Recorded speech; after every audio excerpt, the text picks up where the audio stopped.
राज एक सामान्य सा 16 साल का लड़का था जो क्लास 11 में पढ़ता था। पढ़ाई में तो ठीक ठाक, लेकिन जिज्ञासु बहुत था। रोज की तरह वह आज भी अपने स्कूल जाता है।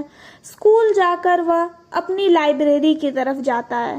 लाइब्रेरी में जाने के बाद वह अपनी पसंदीदा किताब को उठाता है और किताब को लेकर पढ़ने के लिए बैठ जाता है। जैसे ही वह पढ़ने बैठता है, उसकी नज़र सामने रखी किताबों की ढेर पर जाती है जो कि धूल से भरी रहती हैं। उसमें उसे एक नीले रंग की किताब दिखाई देती है जो कि पूरी धूल से भरी रहती है। लेकिन जैसे ही वह उसका पन्ना पलटता है, उसमें लिखा होता है, जो भी इस नोटबुक को पढ़े वह अपने भाग्य को बदल सकता है, लेकिन कीमत चुकानी होगी। राज को लगा कोई स्कूल का मजाक है, लेकिन फिर उसने अगले पन्ने पर अपना नाम लिखा और यहीं से सब कुछ बदल गया।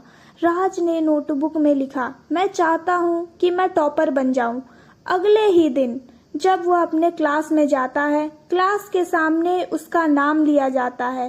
राज, तुम्हारे 98% आए हैं, कमाल कर दिया।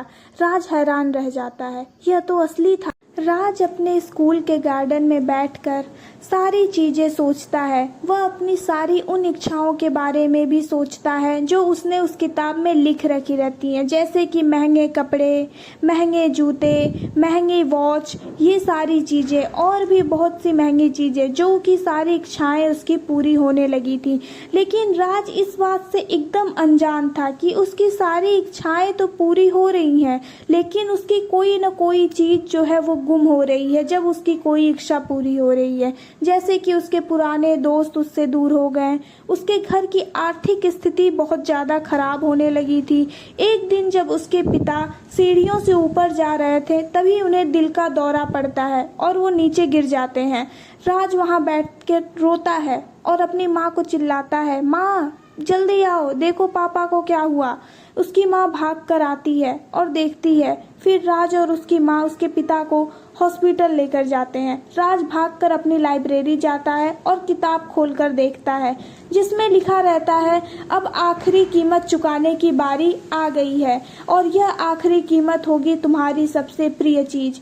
यह देखकर राज के रोंगटे खड़े हो जाते हैं और वह उस किताब को ले जाकर बिना कुछ सोचे जला देता है।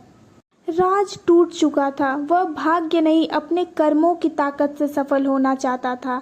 अगले दिन से सब कुछ सामान्य होने लगा, लेकिन उसे फिर से सब कुछ जीरो से शुरू करना पड़ा। लेकिन इस बार उसने मेहनत की और साल के अंत में वह फिर से टॉपर बना, इस बार सच में। अब सब कुछ सही हो गया था, उसके घर की आर्थिक स्थिति और उसके पिता की तबीयत भी। इस कहानी से हमें यही शिक्षा मिलती है कि शॉर्टकट का आकर्षण तगड़ा होता है, लेकिन उनका अंजाम अक्सर खतरनाक होता है। मेहनत से मिली सफलता ही टिकती है।